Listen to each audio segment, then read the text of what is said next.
Welcome to Your Life Matters Soul Connection podcast with your host, moi, Junie Swadron.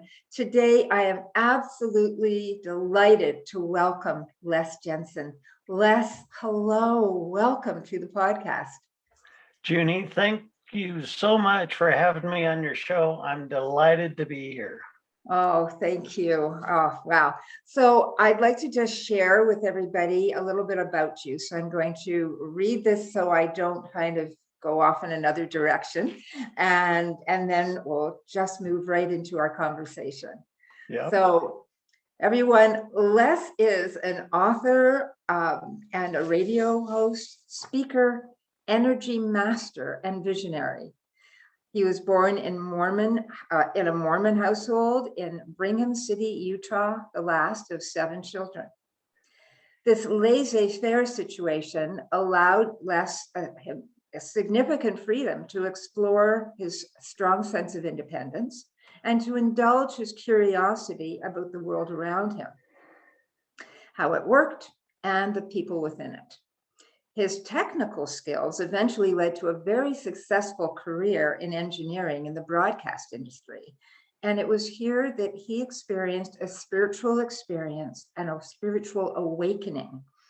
He hadn't had a spiritual notion of himself before that, but decades of studying the nature of frequency, energy, and the very high levels of the power in television had prepared him for working with energy of the human consciousness.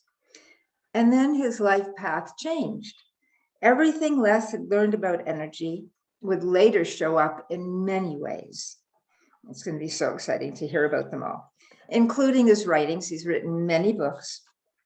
His language was that of karma, emotions, mental stigmas, energy bodies, levels of consciousness, and the power behind them.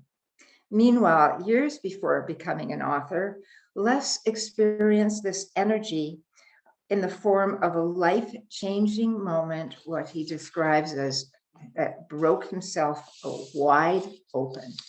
He felt so much energy pouring out of his personal persona that he went inside his inner self and started cleaning up whatever he found that did not serve him any longer.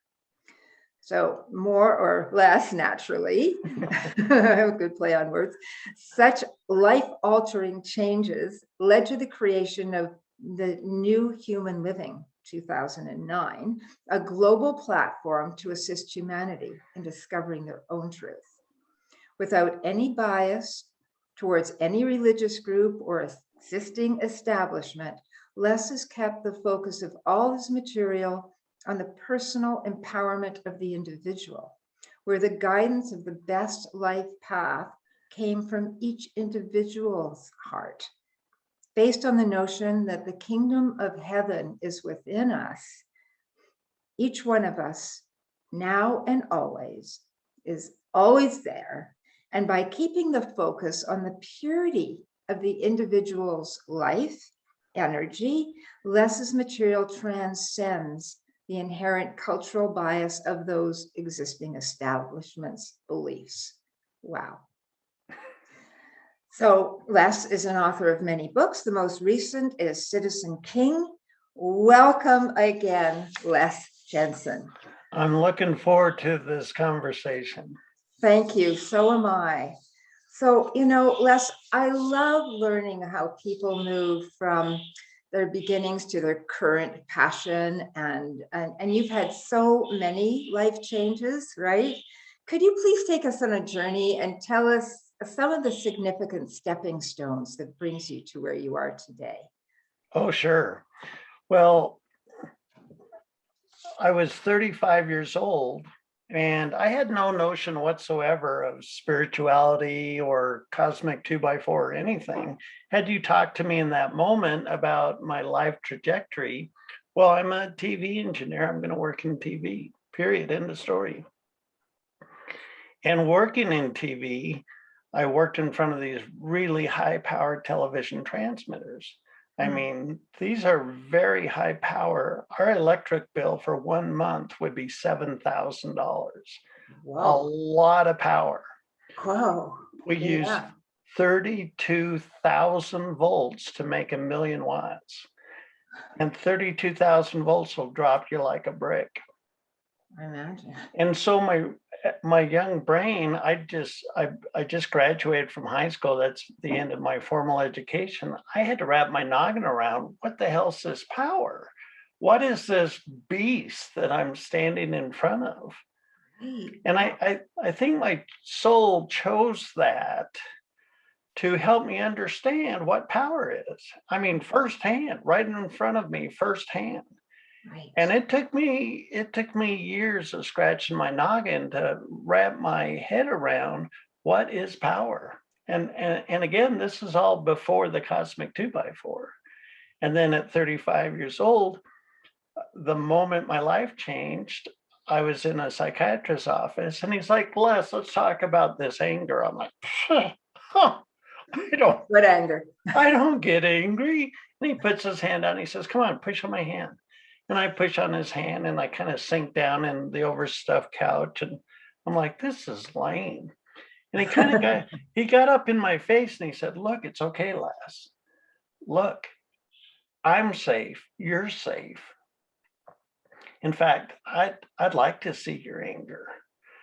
And boy, howdy, like a bug hitting the windshield, some valve inside of me put his hand out again. He said, push. And I easily pushed him across the room. Whoa. This immense amount of anger is flowing out of me like a volcano, just exactly like turning on a high power transmitter. Whoosh. And it's flowing out of me. And I was quite startled. And I'm like, what are you? And the anger was like, and this is real important, I don't care. I don't care how you respond to me. And looking back on that in hindsight, I realized karma is very impersonal. Emotions are impersonal. But to have so much energy come out of my psyche, the engineer in me said, time out. Where has this been in my psyche that I didn't know of? And how had it been influencing my life? Right. And that was really the birthplace of a completely different life trajectory. I could imagine it would be if you were not in touch with that anger. Yeah. And you were just living your life. And you're, and this psychiatrist said, let me show me your anger. And you're going, what anger?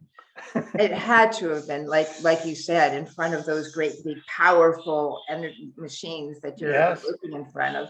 Some people, I just love your curiosity and the way your mind works, because some people would be working as an engineer in a television station with all of these like high powered equipment, and the way you described it is like could just blow you like anybody up in a second. Yep. And just they're doing their thing and they wouldn't even think about it. They'd go home. That you needed to know, what is that power? What is that energy? What's that all about? How does it get there? And then this experience that you're talking about that just blew everything out of the water for you, recognizing, where is that? And the fact that the anger said, I don't care how you feel about me. I don't care what you think. I am who I am. I'm that. And I'm about to, and I'm releasing the way I need to. That's right. That in itself must have been, what? And then you talked about karma in that same breath. And so I'm curious to know why you bring that into that situation. Tell us about that. Well, I like really simple definitions. Okay. And so to describe karma, I would describe it as aspects of our past influencing us in this moment. Right. And so I had all this anger in me. Right. And karmically, what was the karmic consequence of this subconscious off the radar? I'm not aware of it. What's the consequence of this anger emotion in my psyche? My ego was scared to death of anything at all related to anger. So if I started going into a dynamic that was going to get me mad, just maybe get me mad without me recognizing that I was posturing with anger, I would change. So my boss would belittle me and I would concede. My wife would want to paint the kitchen fluorescent pink.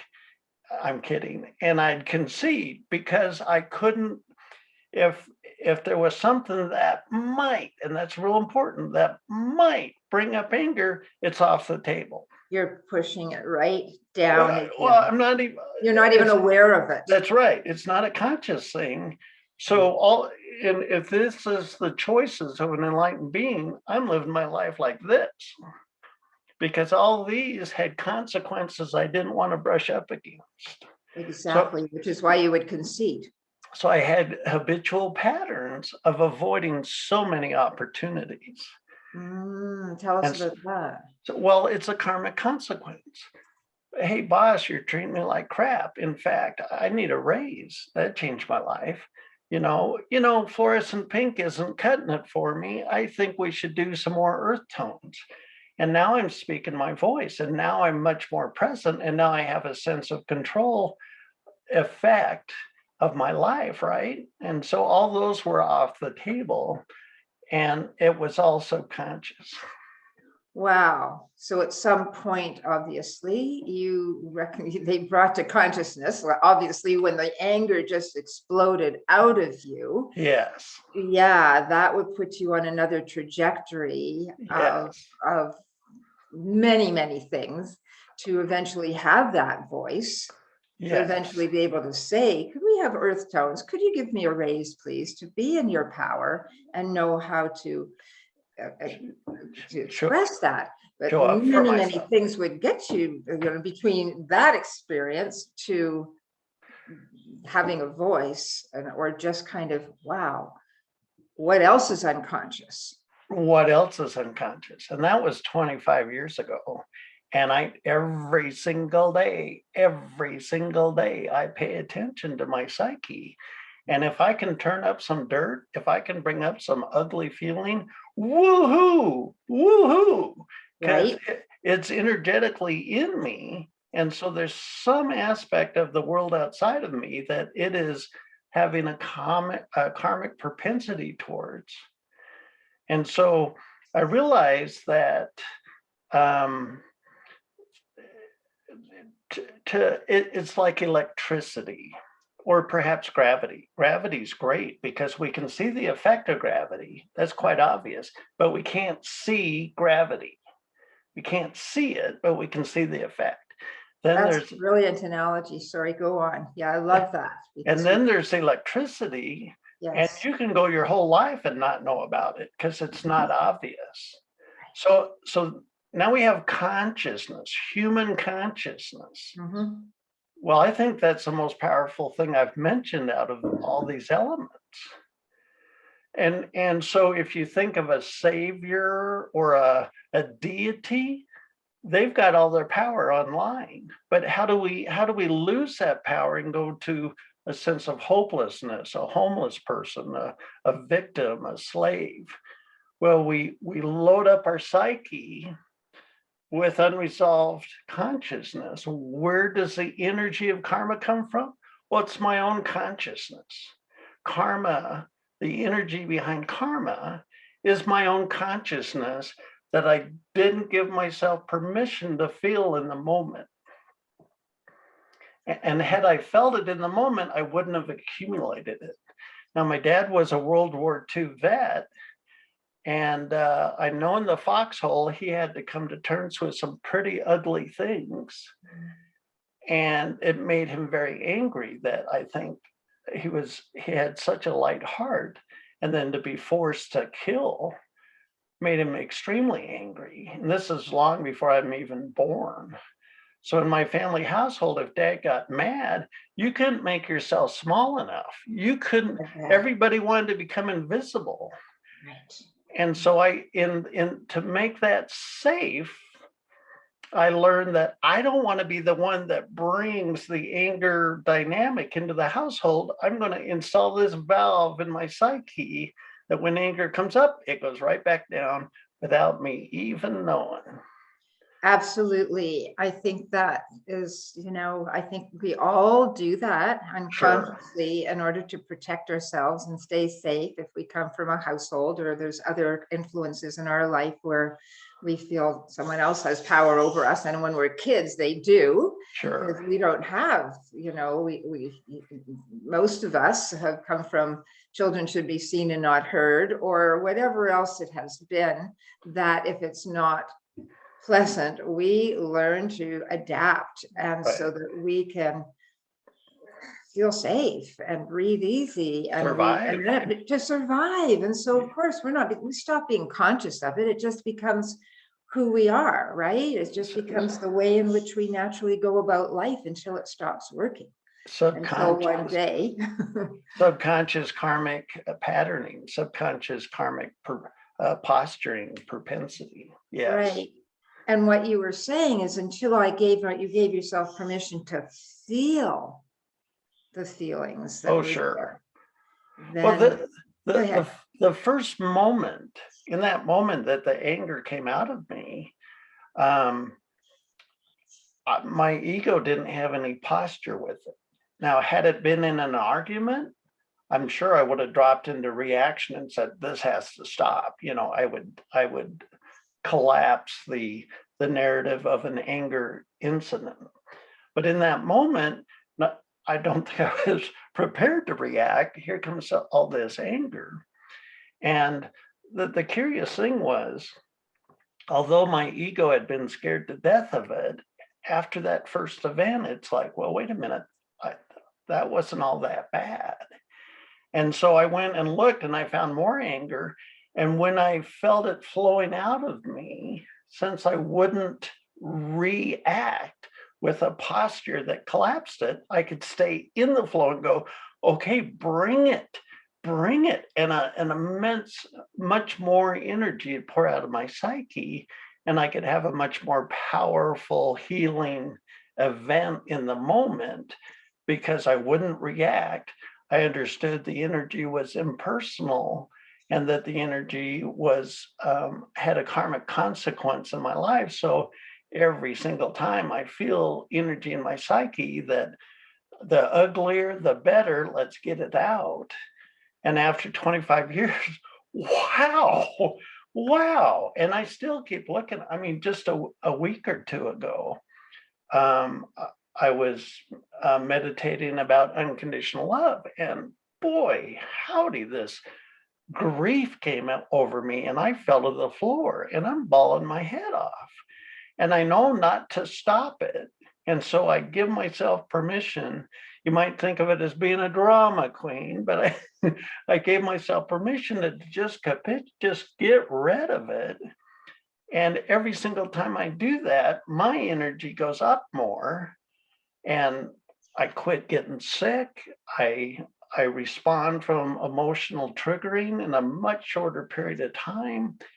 The vibration of my persona is vibrating much higher, and so I'm connected to a higher wisdom in my psyche, if that makes sense. Yeah, it makes sense to me, because you are letting go of all the things that don't serve you, which you said earlier. Right, And the only way to do that, or there's probably many ways in, but is to be able to feel the feelings fully and completely. right. However, people who might be listening and you're talking about, oh, let the anger out, let's just get rid of it. I don't think you're talking about exploding over other people. So, Right, right? And so, sure, how do you stay safe within yourself? Or, say you're triggered by somebody and sure, that brings up the anger sure. and you become the witness of it, you're watching it as opposed to reacting. Yeah, What do you do to be able to, we're not all in an ashram, and right. right? Well, And yeah, I so, like how do that. you in real life just find a way to move from something externally outside of you that's really, whoa, that, it Right. triggers you like that, and you're mad. You're just like, wanna, what do you do? Great, great question. One thing I could say is to release the anger and to fester in the anger are two completely different things. Releasing the anger is not no resistance, and it's flowing out of me. Festering is when your ego jumps into this anger dialogue. That SOB, he's the reason he's the reason I'm. That's festering. You're actually anchoring the pattern of anger in your mental patterning, and you're not really healthy, developing a healthy habit of releasing.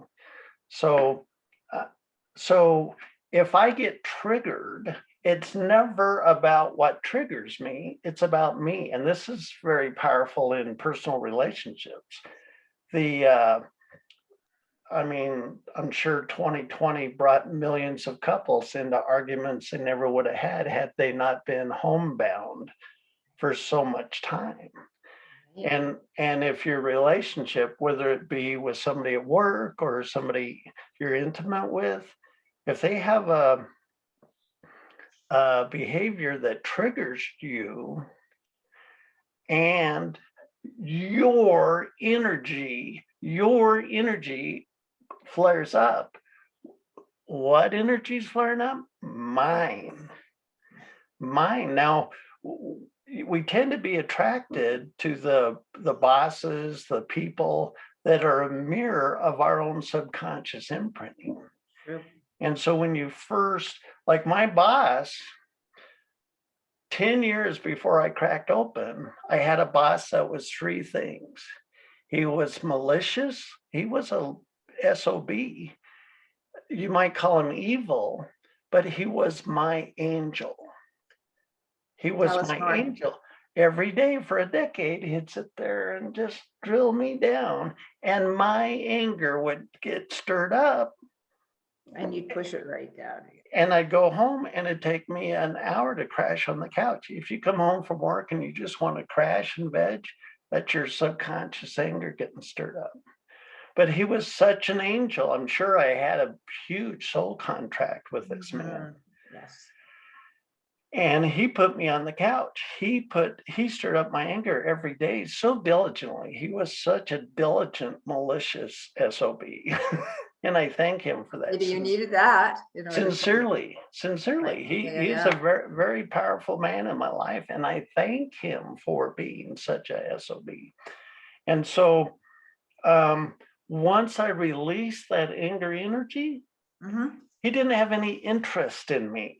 I fell off his radar because he used anger as a method of control. And when I quit responding to the anger, he lost interest in me. He's like, I want to have people I have dominance over, and I keep dominance over them by keeping them in an emotional reactive pattern.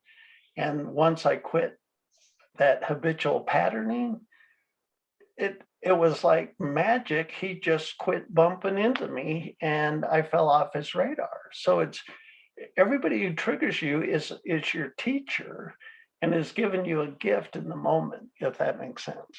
Oh, yeah. Well, it totally makes sense because I see every experience that we live as an opportunity to grow. Right. And especially the hardest ones, the ones that come as 2x4s. We get gifts with bouquets or 2x4s, and until we get hit on the head by something that really wakes us up. Yeah. Right. Yeah. And I think if we're paying attention, we get lots and lots of information beforehand from our gut that says, don't go there. Yeah. Right.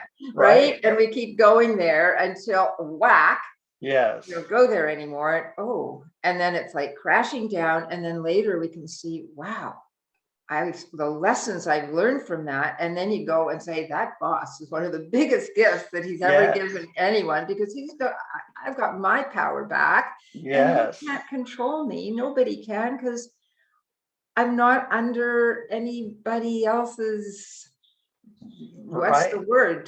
Tyranny. Yeah. Well, and it's a curious thing because people will seem very functional. I mean, their life is really in order. They're doing everything right. And I'm sure I would have looked that way to somebody else before I got cracked open.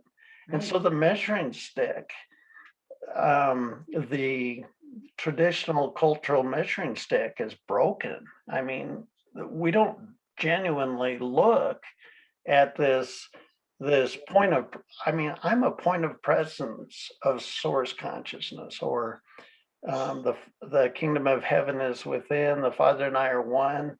So I think the most powerful substance on the planet, bar none, is human consciousness. I say this because conservative numbers put the prayers to God at 1 billion prayers over the centuries. God, come save our fannies. We're torturing each other here. God, the suffering on planet Earth sucks. Come save our keisters. And no glowing orb comes down from the sky ever. It's flesh and bones that shows up. So even though there's powerful deities, they're not going to reach over our shoulder and change the dynamic. We're here for the human experience. We're here to resolve our own problems through the human persona. And so to recognize that your divinity, you're the vehicle of divinity, and then clean your house and hone what your life purpose is, then you can show up in a powerful way. Then you can show up as the visionary of what would heal humanity, and also the vehicle to bring it into form, if that makes sense. Well, that's the irony, isn't it? That, God help us. We're killing one another. Yes. Right? Yes. And then it's through the processes of our own inner healing, our own awakening, our own human consciousness, that it's only when we do go within that and grow that we start seeing in our outer world reflecting more and more beauty, because we are releasing whatever wasn't that to us. And we just move into higher levels of consciousness, and we become the heaven on earth. And and we're a walking embodiment of what we've been asking for something out there to be. But to me, all those synchronicities will come. I call it cash karma these days, because it's kind of like you ask for it and it's there, and whether it's good or it's not good, I mean, it doesn't matter. It is, impersonal. It's whatever we're thinking will and focus on, that's what's going to grow. And so because of the high energies in the world today, and this new fifth dimension that we're living in, and moving from the third to now into this love consciousness, from ego consciousness, or however you want to describe it, from anger, war, competition, to all of that, to a more, no, let's embrace one another, let's move into this humanity and harmony and love and divinity. It's like, I don't know, it just every day is just filled with miracles. And I just see it everywhere, and a lot of people I know see it everywhere, and the world is that. And it's so contradictory, it's such a contradiction at a time where we've never been in a time like this, where COVID has now been long over a year. And for some people, the fear is enormous, and it's like, really, how, anybody watching this from that consciousness would be saying, what are they talking about? Are they blind? And so all I want to say about that is, for me personally, I just want to embody the light and not get seduced into the fear, because it's out there for sure. Always has been. As you cleanse your personal energy persona, you discover really an ocean of peace, an ocean of wisdom, an ocean of love at the core of your being. And when love is a very powerful thing. And with as you embody self-love, you look with compassion at all of humanity. Your relationship with God is your relationship with all of humanity.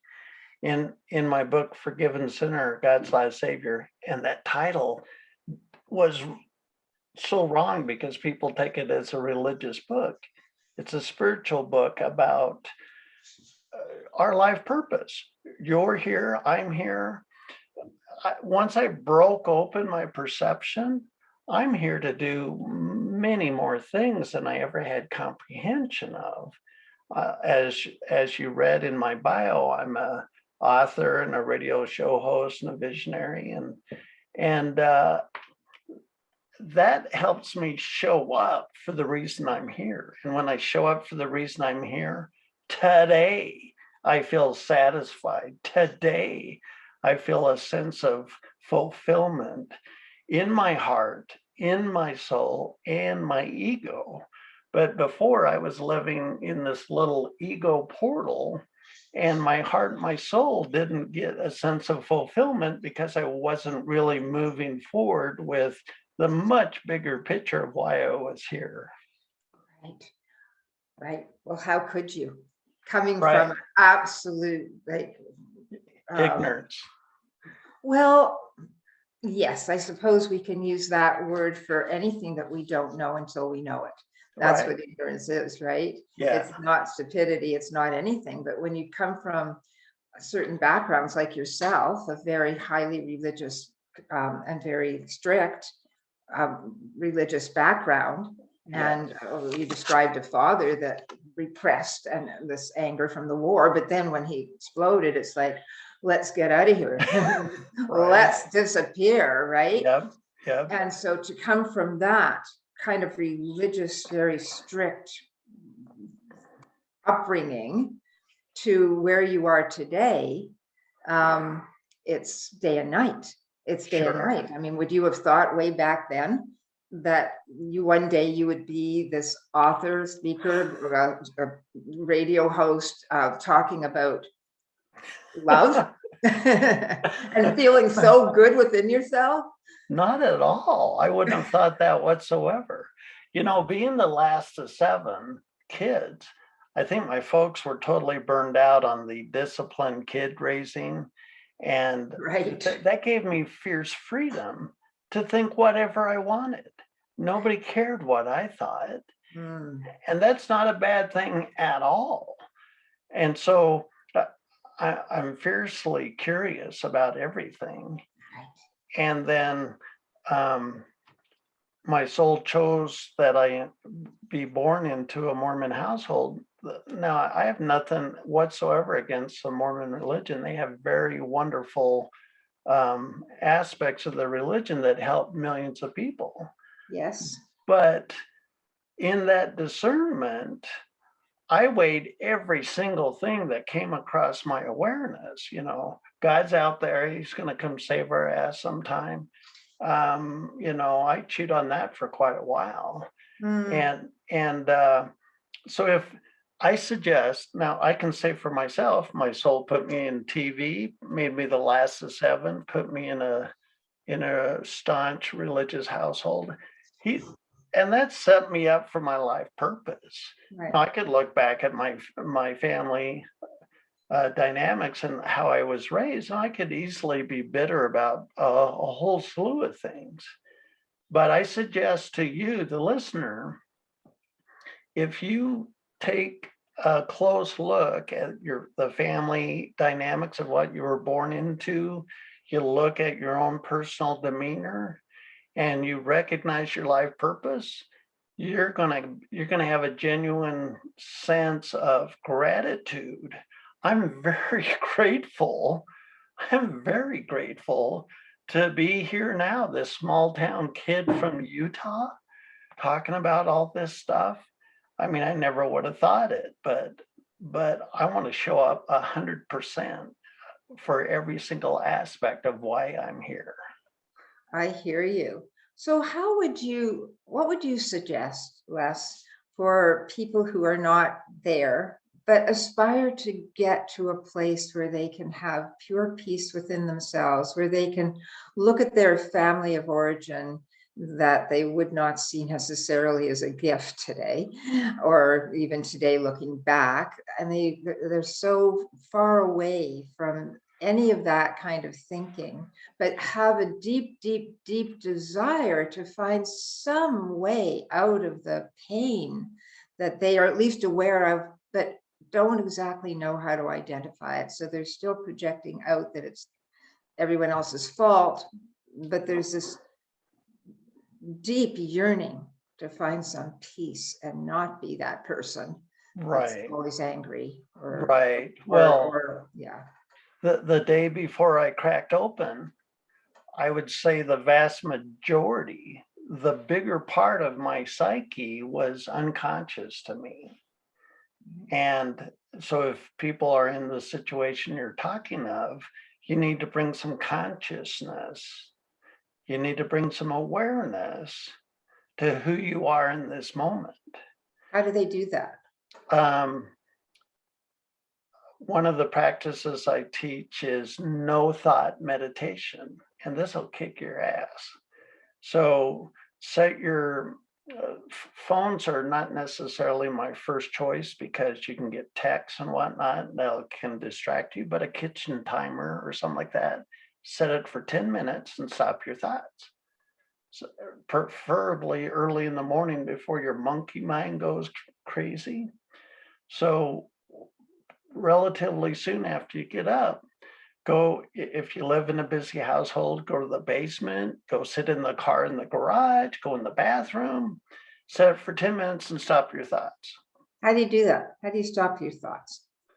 Well, at first it doesn't work out that way. It goes something like this. You set the timer and you go ding and you go, and thoughts start showing up. Well, this is stupid. Now, as soon as a thought shows up, you say one thing, thank you. And that's a period at the end of the paragraph. You're done. This is stupid. Thank you. Les is full of crap. I know. No, wait. Les is full of crap. Thank you. We need gas in the car. Thank you. And when you first do it, all the thoughts that were subconscious are going to start crossing your radar. Okay. And so I did no thought meditation for 10 years. And after you do it for 10 minutes, you'll notice a change in your psyche, bump it up to 20 minutes. I did up to an hour of no thought every day. And in this moment,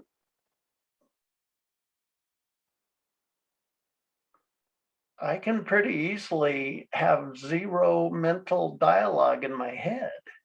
And some of the advantages of this is I'm aware in the moment. It's like a perpetual prayer. So when I'm aware in the moment and an unrecognized emotion gets stirred up, oh, I see it. When somebody comes in that treats me in a way that I don't prefer, I recognize the thoughts coming out of my subconscious because there's a quiet space and they stick out when they're the only thought there. So no thought meditation, I suggest. There's several reasons, and this would turn into a whole different conversation, but when you get to source consciousness at the center of your being, there's no thought. It's a field of consciousness. Right. Your soul doesn't need languaging. The kingdom of heaven is a field of love. And so the no thought meditation sets you up very well to recognize that there's this eminent field perpetually illuminating my persona till the end of time. Tell me about the persona. You talk about persona. What do you mean when you say that? I could have chose the word avatar because of the movie Avatar. You're occupying a body. But I chose not to do that. I chose persona, and I like the term personal energy persona because the term persona is not used in the traditional vocabulary to identify ourselves. So there's no emotional attachment to that term. So I'm bringing in a new term and saying persona. And I like persona because it means my physical self, and it means my subconscious dogma. It means my mental patterning. It's like the whole picture, the whole collective summary of my mental, emotional, spiritual, and physical persona, if that makes sense.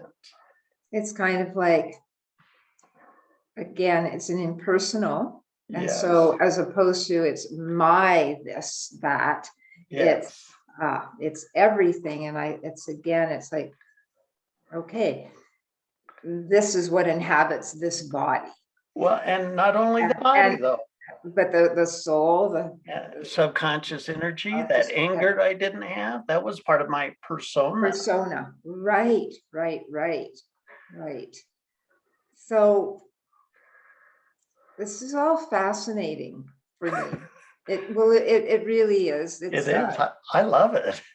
I love it too. I mean, I've been on a spiritual path for a lot of years, and I've had a lot of 2x4s, but I've had a lot of awakenings, and my life doesn't look anything like it did when I was a child growing up, right, as well. And when I kind of came into the spiritual realm, there were very few books around or any, anything really, but it's always been a calling, and it's always kept me on a path. I'd leave the path, that's for sure, because I would just get seduced into whatever I thought was the right thing to do here and there. But we find our way.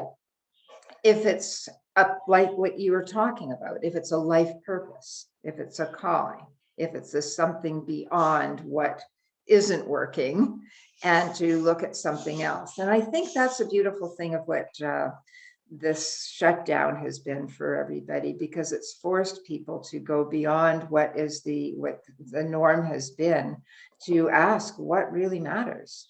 What do I really want to do in this life? Is this the partner I really want to be with? Is this how can we come together? What is important? It just took us off the trajectory of same old, because that was the way it was, until stop. Right. And before I cracked open, I had this angry boss, and had I blamed him and left my job and went to some other boss, I would just be trading teachers.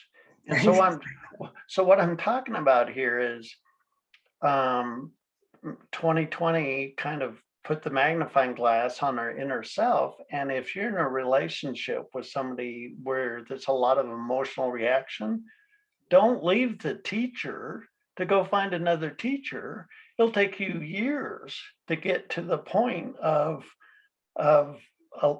alignment with each other where you can push your buttons at that deep level. You know what I mean? I would agree to a point, and the point is to a point. I mean, to a point. We don't want abuse. If there's physical, that's right. Yeah. But don't leave a teacher to go find a teacher is kind of what I'm saying.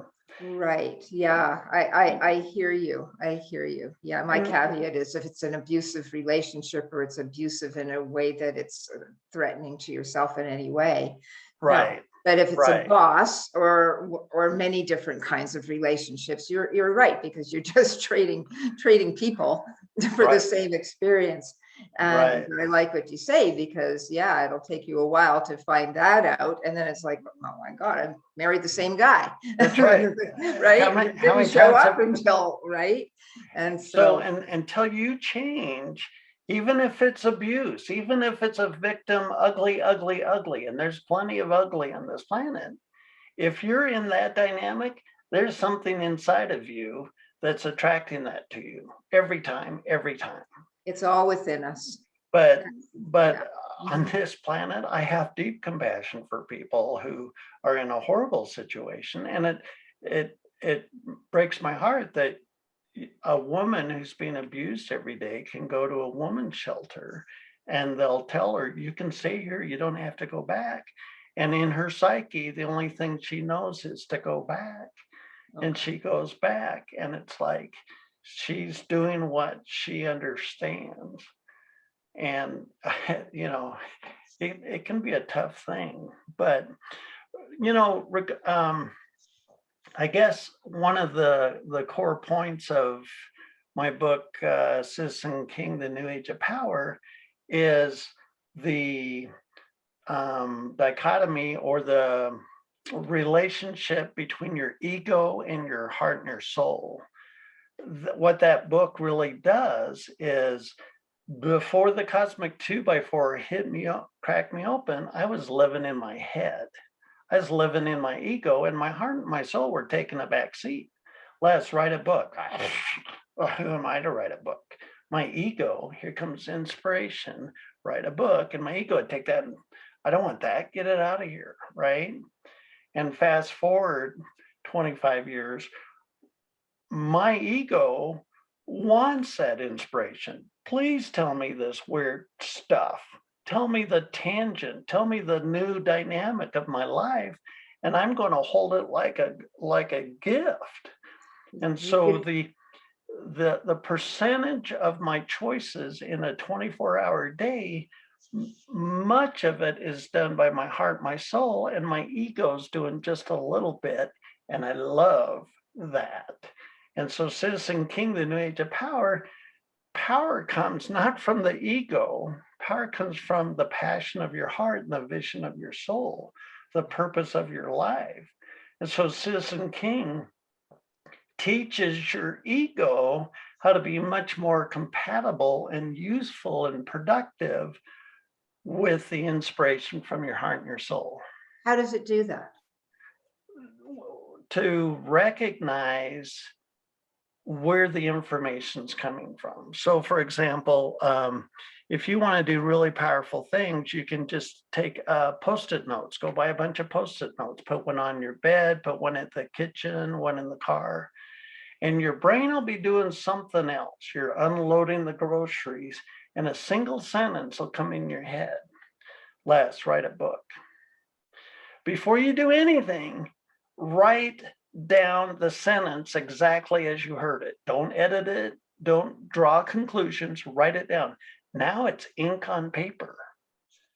Now you can, once it's written down, sure, say, who am I to write a book? I don't have grammar. I don't have the expertise. Who wants to hear about a small town kid in Utah? And had I not written it down, that would have been the end of it. And it wouldn't have landed in my psyche. My brain had just collapsed that idea and pushed it out. Right? And here comes another idea. Volunteer at the homeless shelter. It's like, what the hell does that have to do with anything? Shut up, write it down. Volunteer at the homeless shelter. Now it's on ink on paper. And it's got some permanence in my life. The next day I look at it and I say, oh, that's right. And after a few months, you're going to get a new theme in your life. Start a radio show. Take time to dream about what heaven on earth would look like. Become a visionary for humanity. Treat yourself better. Take a day off. You know what I mean? And this is information from your heart and your soul. So just to write it down, your ego never would have given it any space in your consciousness to land and stick. But just by writing it down, you see it the next day, you see it after that, and you start to get more and more of those. You're going to start to see a whole new trajectory in your life show up based on the guidance of these little one-sentence inspirations. I love that. I just love what you shared, because when we take the time to listen to those messages that are very personal, you'll get messages from for what your next is, will not be mine. That's right. And I'll get what I need. And if I don't pay attention, then there'll be consequences for that. A And it's cosmic like, two by right? four. Well, yeah. I mean, after a while, if you stop paying attention and they just keep coming in. I love what you're saying. Pay attention and don't ignore it and keep, putting away the groceries and what's next on the list today. Just Yeah. take a moment, write it down and Yes. put it somewhere where you're going to be able to see it. Yes. And then these do accumulate. And then you start developing a practice to listen more. And you Right. start following the direction, taking the action steps that we're going to get you to that soul's purpose. And Yeah. who knows what's going to open up from that, right? Books and radio shows That's right. and podcasts and all of And bring it. I want more. Yes, me. I'm talking to my heart, my soul. I want to fulfill everything you got for me. Got And it. so it's like my ego pulled the steering wheel off the car and handed it up to my soul. I'm off the hook. I don't have to figure my life out. I love that. That is the best part for me. I'm free. I'm free. Right. When I personally live my life from the inner guidance that I'm given, I'm free, just like you said, because Yes. I don't like the have tos, the shoulds, the musts, the guilt, all of these things. Yeah. They just don't exist, because if I live with, take a breath, go out for a walk. That's right. Read a book instead. Call so and so. No, but I've got this to do. And I choose to do what I'm guided to do. Everything gets done in a flow, in a way, and I have joy. Yes. I just give it up and give it over, and I can get out of the way and just have a lovely day. And most of my days consist of that. And when they don't, I'm aware of it. Right. Oh boy, I get aware of it very quickly. So I just have my own techniques of breathing, or a million things that will get me back to that state of peace. And most of it's gratitude. Once you taste the joy of fulfilling your heart and your soul, that's what Citizen King talks about. Once you've tasted that joy and the freedom, you've tasted the fruit. There's no going back. No going back. There's no going back. You want more and more of it. And when you practice the art of freedom, you become the embodiment of what it means to be free, which is a divine attribute of all humanity, all of humanity. We're here to be to have sovereignty, to have dominion over our life purpose. And once you taste that, there's no going back. You don't want to go back. It's not like you have all the answers, but you just learn to trust yourself.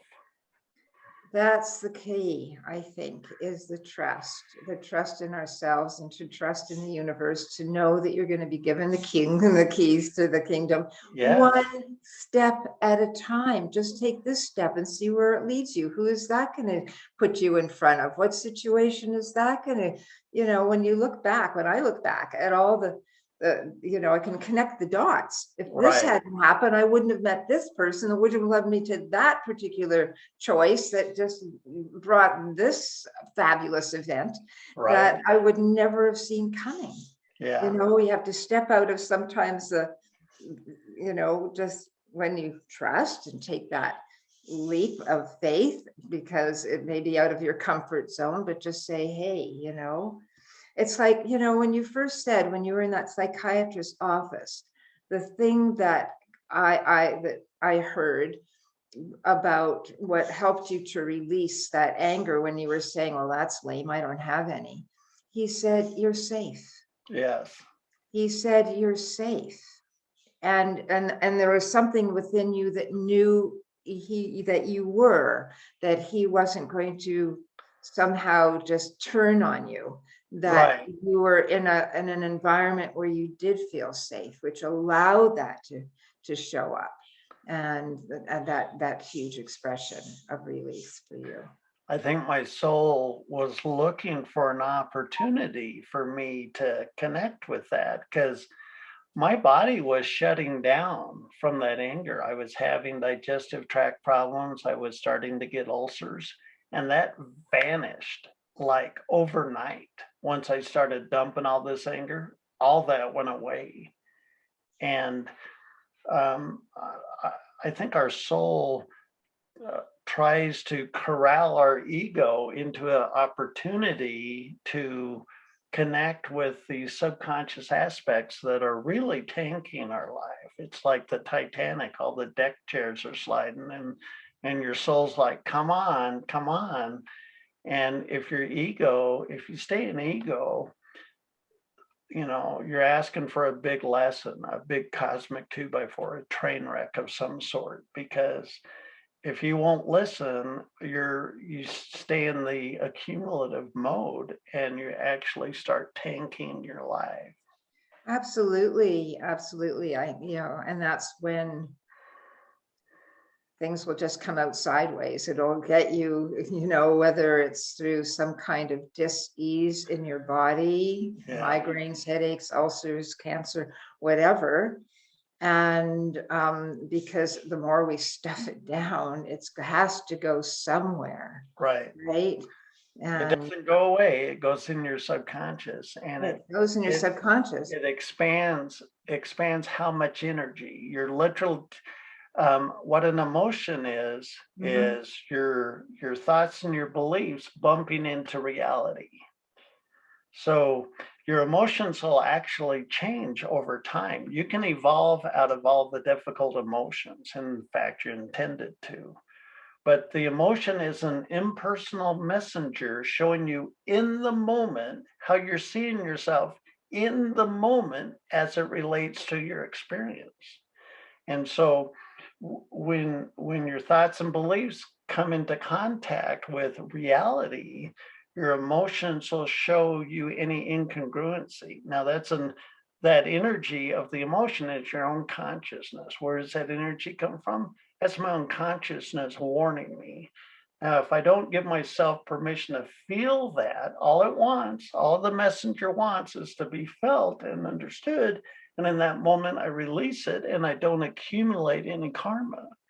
But if an emotion comes up and I have a reactive pattern of saying, I don't like that feeling, go away, it doesn't go away. It goes in my subconscious, and over decades, my subconscious builds.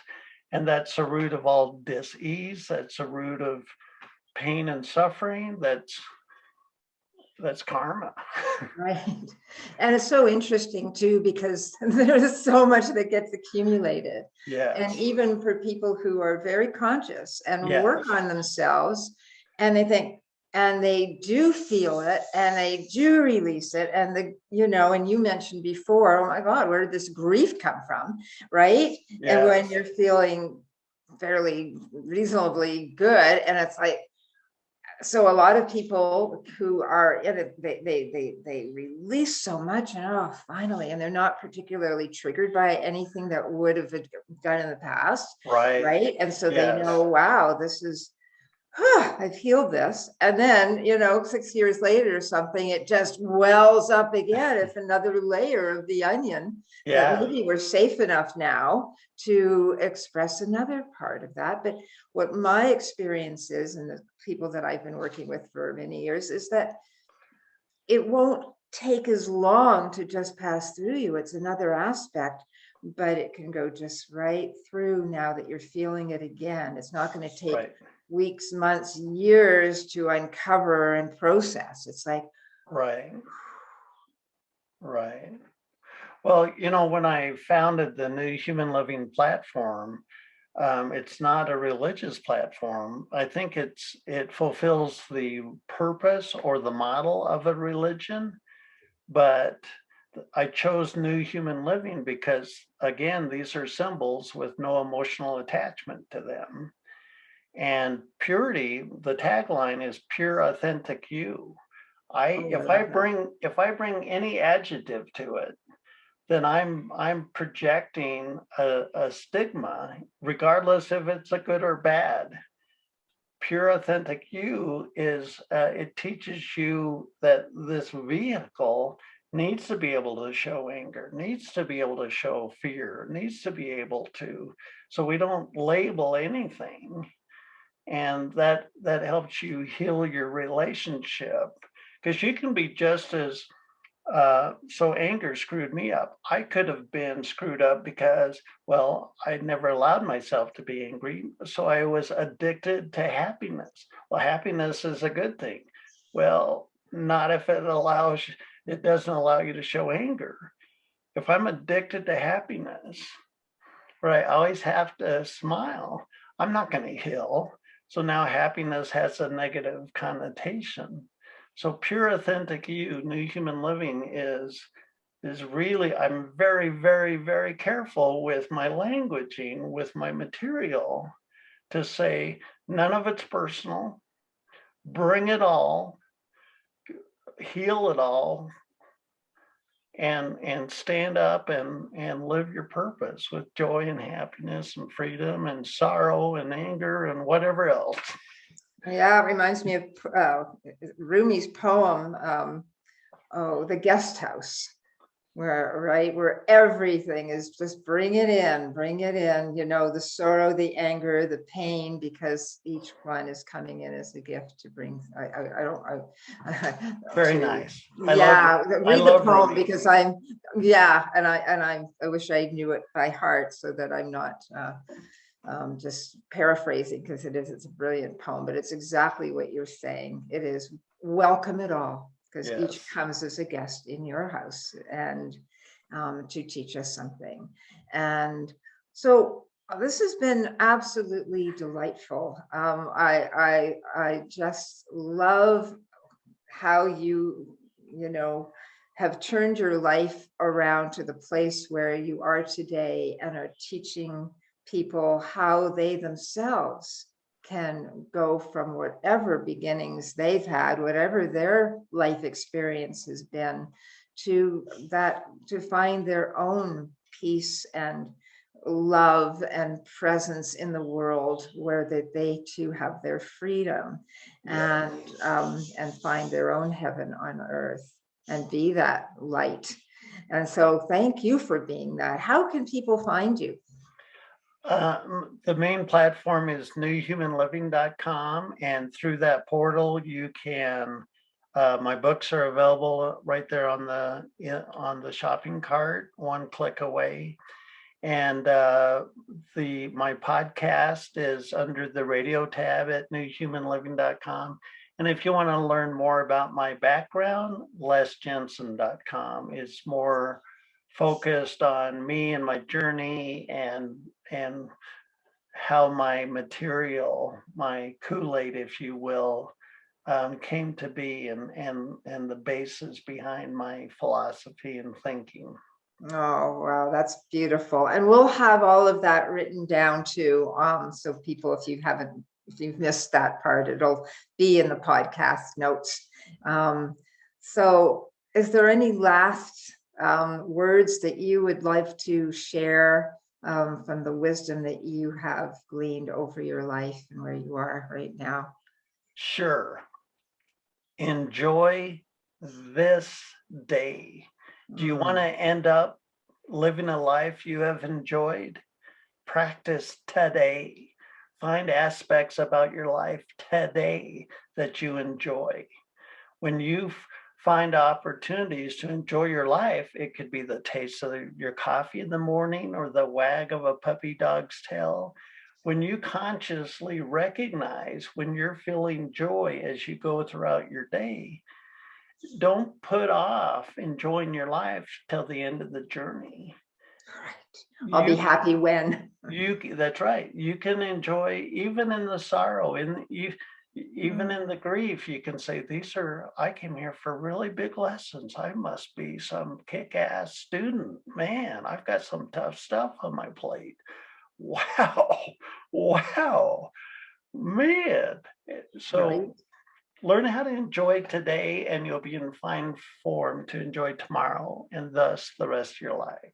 Oh, amen to that. Isn't that the truth? So thank you so much, Les. This has been absolutely wonderful speaking with you and learning more about you. And thank you for sharing your joy today, which will bring in tomorrow and the next day and the next day. And we never know where these ripples will go. And that's the beauty of shining your light. That's all. You just have to be present. And who knows, smile at someone, and my gosh, where's that going to go? Thank you for having me on the show. I've had such a great time. Thank you. Okay. Bye for now.